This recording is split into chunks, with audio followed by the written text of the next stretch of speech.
Okay, so audio levels are looking good. Test mic 1 2 3, test mic 1 2 3. Hey guys, what's up? So today we're doing things a little bit differently. I'm trying to improve the audio on my YouTube videos. So today I'm recording into a Zoom H1N. The audio is coming from this microphone on top, which is just boomed off frame. So yeah, normally I just record audio directly into the camera, but for today I'm just using a G7X Mark II by Canon because Clara has the Canon M50. She needs to use it for her company shoots and whatnot. Okay, so first things first, we need to do something about this terrible lighting that's going on. I just have a softbox over here just shining on my face. Let's add some ambient light into the scene.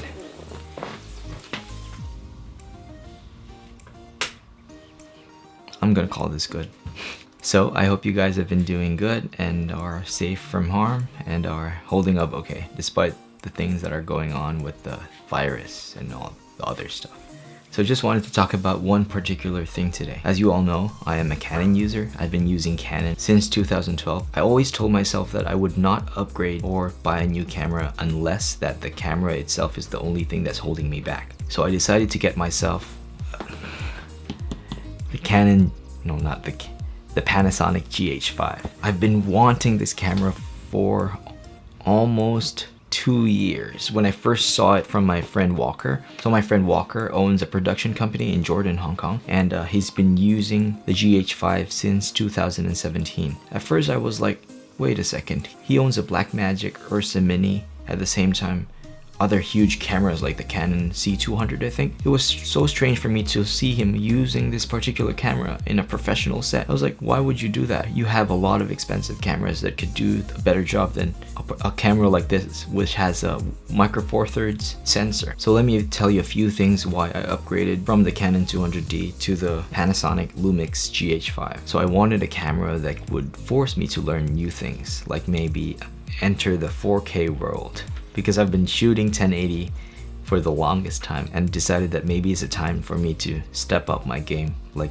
get into 4K. And this camera does just that. This camera can shoot up to 4K at 60 frames per second and up to 180 frames per second in 1080. That's insane. That is just mind-blowing. Imagine the B-roll that you can make with this camera.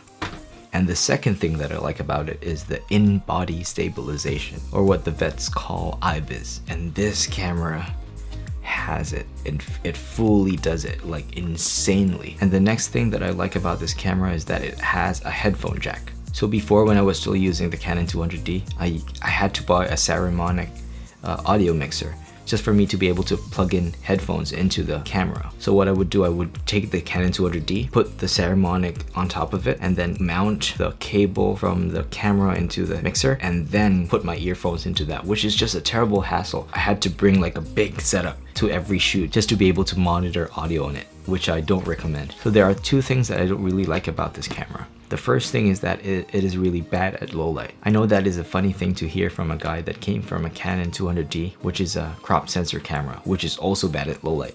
But I was expecting that my next camera or my upgraded camera would be better than before. So one of the things that I like to do sometimes is to shoot at low light, because I like to practice shooting after work, and after work is already like super dark, right? It's already nighttime and the sun's already down, so you have to have a very fast lens, like a lens that has a f1.8 aperture or lower, or I mean higher. So yeah, so like what I said, this camera is not really good at low light. So the second thing that I don't like about it is the autofocus. I know that Panasonic already released a new firmware update for the autofocus on this, and they say that it's improved, but I came from Canon, which has the best autofocus system, in my opinion, in the world. So the dual pixel autofocus in Canon is just world renowned. Like once it latches onto your face, it's never gonna go anywhere. Even if you go off frame and you come back, it's still gonna recognize your face. But with the GH5, they say that it's really bad at autofocus. But then again, I'm only gonna complain about the autofocus if I'm vlogging, like in a situation like this where I'm talking directly to the camera.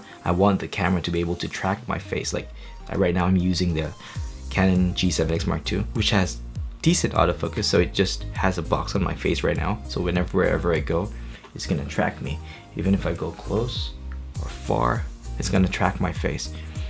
So if I vlog with the GH5, I actually would miss Canon's dual pixel autofocus. But then again, I only use manual lenses. Like, I love manual lenses because first of all, they're cheap, and then the second thing is that they usually have very high apertures, like maybe 2.8 and above. So yeah, so that was just a quick video regarding my new GH5. I haven't really fully tested it out yet. This has been my dream camera since 2018 when I first saw it from my friend Walker, who uses it as his A camera in his productions. Like, he shoots commercials and stuff, and he uses this particular camera over bigger cinema cameras, which is very interesting. So yeah, so the next few videos that you will be seeing will be shot using the the Panasonic Lumix GH5, and I'm planning to do new tutorial videos for the G7X Mark II because a lot of you have been requesting for me to make a tutorial on how to shoot videos with the Canon G7X Mark II. So just please give me a little bit of time, and I promise I'm gonna make new tutorials for the Canon G7X Mark II.